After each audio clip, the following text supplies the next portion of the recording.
கவனிங்க, இந்த வசனத்தில் வாசிக்கிற நிறைய காரியங்களை நான் சொல்றேன், கவனமா கவனிங்க. ப்ளீஸ் என்னை பாருங்க, அப்புறம் வசனம் வாசிக்கலாம். கவனிங்க. சிம்சோனுடைய பிறப்பு கர்த்தராலே உண்டானது. கர்த்தர் அவனுடைய பிறப்பை ஆசீர்வதித்தார். ஏனென்றால் இந்த ஜனங்களுக்கு நியாயாதிபதியாக இருப்பதற்காக சிம்சோனை கர்த்தர் படைத்தார். ஆனால் சிம்சோனோ தேவனை விட்டு மறந்து போனான். கர்த்தர் அவனை ஒவ்வொரு நாளும் ஏவ வேண்டியது இருந்துச்சு. யுத்தம் பண்ணு, இஸ்ரேல் மக்களுக்காக நீதி செய்யி, இஸ்ரேல் மக்களுக்கு விரோதம் வருவனோட நீ சண்டை போடு, இஸ்ரேல் மக்கள் எவனா தொட்டானா அவனை சண்டை போடு அப்படின்னு கர்த்தர் அனுப்புனார். ஆனா அவன் என்ன பண்ணான்னா, கர்த்தர் ஏறி யுத்தத்துக்கு போனா, முதல் வருஷம் 14:1-2 வாசிங்க. சிம்சோன் திம்னாத்துக்கு போய் திம்னாத்திலே பெலிஸ்தரின் குமாரத்தில் ஒரு பெண்ணை கண்டு திரும்ப வந்து தாயின் கணவனை நோக்கி, திம்னாத்திலே பெலிஸ்தரின் குமாரத்தில் ஒரு பெண்ணை கண்டேன், அவளை எடுத்துக் கொள்ள வேண்டும் என்றார். பாத்தீங்களா, இவனை எதுக்கு அழைச்சாரு, இவனை எதுக்கு கர்த்தர் தெரிந்து கொண்டாரு?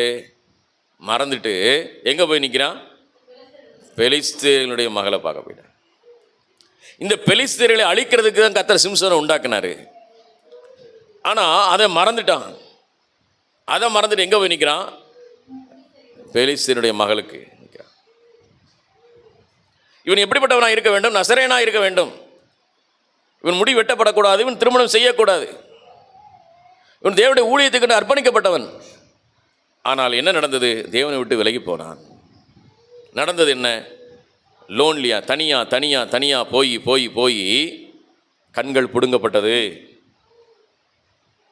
தேவனுடைய வல்லமை இழந்து போனான். சில நேரங்களில் உங்களை தனிமைப்படுத்துகிற காரியம் தேவனை விட்டு வழி விலக செய்கிறது. அப்போ என்ன செய்யணும்? நாம் சர்வாயுத வர்க்கத்தை தரித்து கொள்ள வேண்டும். எபேசியர் 6:13 வாசிக்கலாம். எபேசியர் 6:13 வேகமா. எபேசியர் 6:13. ஆகையால் தீங்கு நாளிலே நீங்கள் எதிர்க்கவும் சகலத்தையும் செய்து முடிக்கிறவர்களாய் நிற்கவும் திராணி உள்ளவர்களாக இருக்கும்படி தேவனுடைய சர்வாயுத வர்க்கத்தை எடுத்துக்கொள்ளுங்கள். வீட்டில் போய் படித்து பாருங்கள் பின்னுள்ள வசனங்களை. சர்வாயுத வர்க்கத்தை எடுத்துக்கொள்.